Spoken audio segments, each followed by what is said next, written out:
m'appelle Oumarou Issoufou, alias Feno. Voilà, je suis artiste. Ou bien, ouais, je suis artiste rappeur. Et aujourd'hui, je suis promoteur culturel, chef d'entreprise à Studio Kunche. Je suis nigérien et j'ai fait la musique à peu près 2 décennies. Après l'école primaire et secondaire, je n'ai pas eu le temps ou la chance d'être avec moi pour faire le bac. Donc j'ai dû arrêter l'école après le secondaire. Et voilà, donc avant d'être dans la musique, j'étais taximan à Niamey, j'ai conduit un taxi à Niamey sur des années. Et avant de conduire le taxi, d'abord, j'étais en contact avec la musique. Donc en plus j'étais en contact avec la musique, j'avais la passion de la musique, j'écoutais beaucoup des artistes, surtout le rap.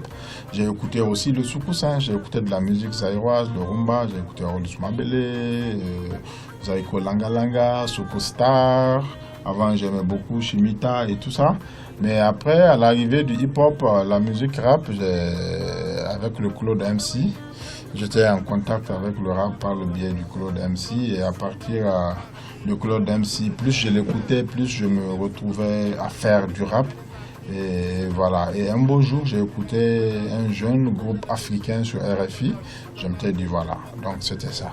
Je pouvais aussi le faire, comme quelque part en Afrique on le fait. La musique, pour moi, au départ, c'était une passion. Maintenant, à partir de la passion, je me suis retrouvé un jour à faire de la musique. Donc avant, c'était de la passion et en même temps, c'était un instrument qui me parlait. Parce qu'il y avait beaucoup plus de jeunes des autres pays d'Afrique. Je peux dire que j'ai beaucoup écouté Alpha Blondy, j'ai beaucoup écouté MC Solar, j'ai beaucoup écouté les Soukous Stars, j'ai beaucoup écouté la musique africaine. J'ai écouté du rap français. J'ai écouté aussi du rap africain. Un peu avant de m'investir dans le rap, j'ai écouté le Positive Black Soul, qui me parlait véritablement parce que c'était un groupe qui véhiculait des problèmes de la jeunesse africaine de partout en Afrique.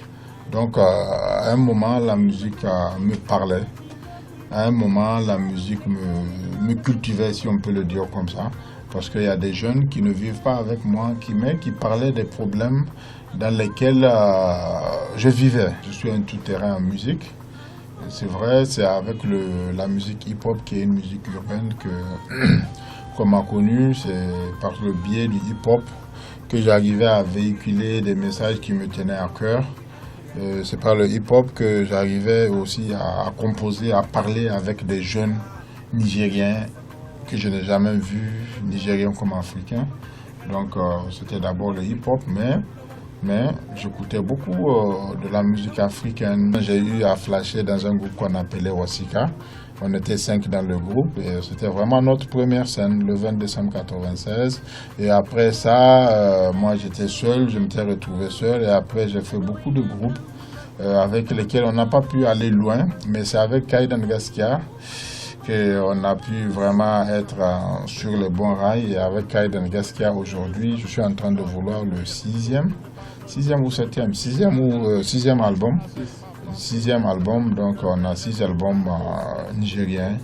Et j'ai eu à sortir un album avec 17 ou 18 rappeurs africains qu'on appelle les histoires extraordinaires des enfants de Poto Poto, avec des figures emblématiques, chacun dans son pays. On était 18 jeunes africains de 10 pays d'Afrique. Donc c'est un peu ça. Et aujourd'hui, le studio Kunche aussi, que j'ai initié depuis 2003, rentre aussi dans le répertoire parce que c'est un studio qui a contribué à une certaine révolution. Avant, il n'y avait aucun jeune Nigérien qui se battait dans les multimédias. C'est avec le studio Kunche que les jeunes se sont vraiment lancés. La musique m'a beaucoup servi. La musique, ça m'a beaucoup servi et elle continue à me servir parce que au-delà de ma personne, moi je pense qu'il faudrait que je sois là pour que d'autres aussi essaient d'être existants, d'exister, tu vois.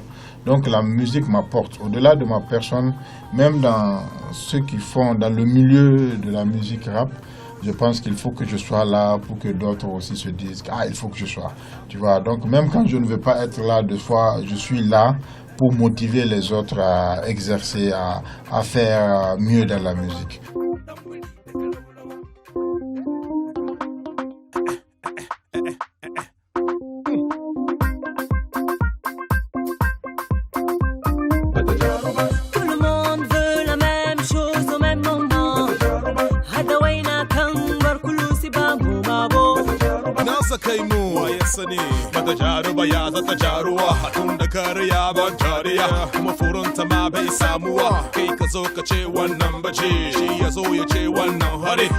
C'est du relevable, soit il faut que ça donne. C'est du relevable, soit il faut que ça berce. Il faut que ça fasse du boum, boum, boum.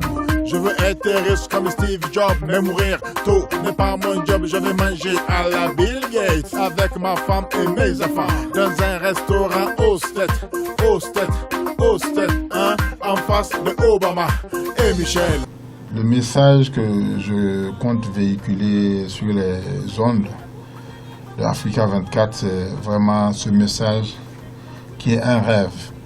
Et c'est un rêve qu'on n'est pas en train de l'inventer parce que c'est un rêve qui a été compté, espéré par des grands comme Nkrumah, comme Sankara, comme Machel.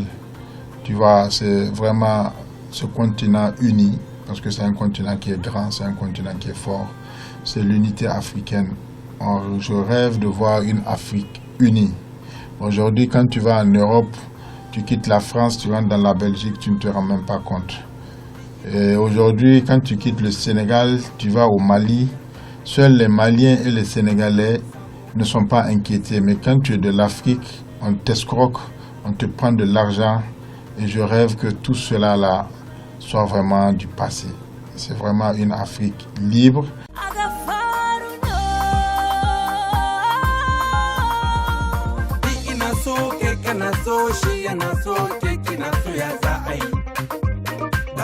Samu abin da muke so